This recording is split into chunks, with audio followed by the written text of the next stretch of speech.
ধন্যবাদ মাননীয় প্রধান উপদেষ্টা মহোদয়কে আমাদেরকে আজকে এই চমৎকার আয়োজনে সামিল করবার জন্য। আমি কোনো ভূমিকা ছাড়াই মূল কথায় প্রবেশ করছি, সময় খুবই কম।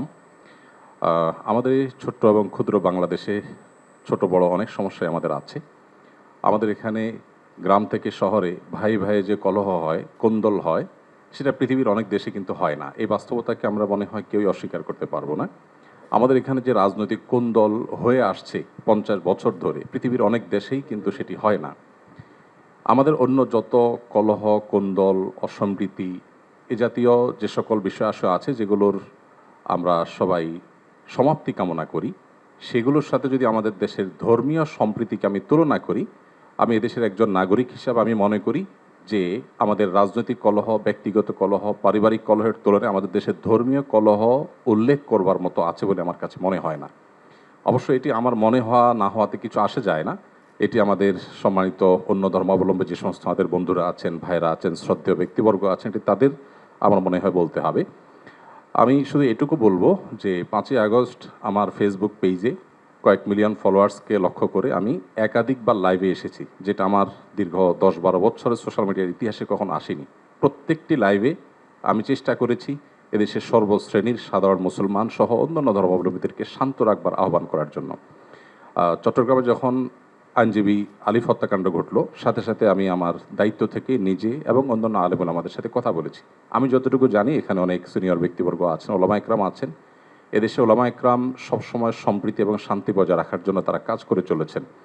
এবং আমার জানা মতে ওলামা একরাম রিনাউন্ড কোনো আলেম কখনো অন্য ধর্মাবলম্বীদের কোনো প্রকার শান্তি বিঘ্ন সৃষ্টি করার মতো কোনো কাজ, কোনো আহ্বান, কোনো উদ্যোগ তারা কখনো নিয়েছেন বলে আমার জানা নেই। পৃথিবীর অনেক দেশে যারা আমাদেরকে সকাল বিকাল নসিহত করেন, আমি তাদের প্রতি শ্রদ্ধা রেখে বলছি, সেখানে যেরকম আমরা দেখি দলে দলে মানুষ গিয়ে বিভিন্ন ধর্মাবলম্বীদের উপাসনালয়ে হামলা করে, আমাদের দেশে বিচ্ছিন্ন ঘটনা ঘটে না আমি তা বলবো না, তবে রিনাউন্ড ওলামা একরাম অত্যন্ত দায়িত্বশীল এবং দায়িত্বশীলতার পরিচয় তারা দিয়ে থাকেন। আমার মনে হয় এই জিনিসটা আমাদের অব্যাহত গতিতে এগিয়ে নিয়ে যেতে হবে।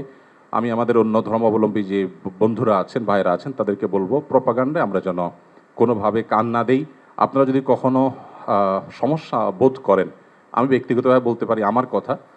5ই আগস্টে একটি হিন্দু পরিবার একজন মেজরের মাধ্যমে আমার সাথে যোগাযোগ করেছিলেন। আমি আমার সাধ্য অনুযায়ী তাদের নিরাপত্তার জন্য আমাদের যে সমস্ত ভাই বন্ধু আছে তাদের দিয়ে খুলনার একটি জায়গায় আমি ব্যবস্থা করেছি। আমার মনে হয় বাংলাদেশের যত বড় মাদ্রাসা আছে এখানে সব নেতৃত্বশীল ওলামা একরাম আছেন।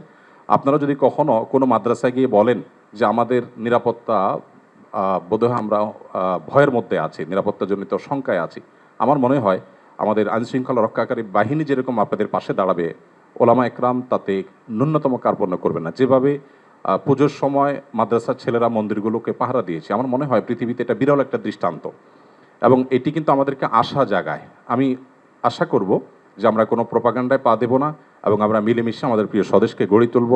আমরা যে যে ধর্মে বিশ্বাসী হই না কেন, প্রিয় স্বদেশটা আমাদের সকলের। আমাদের স্বদেশে কোনো কালিমা লাগুক আমরা চাই না।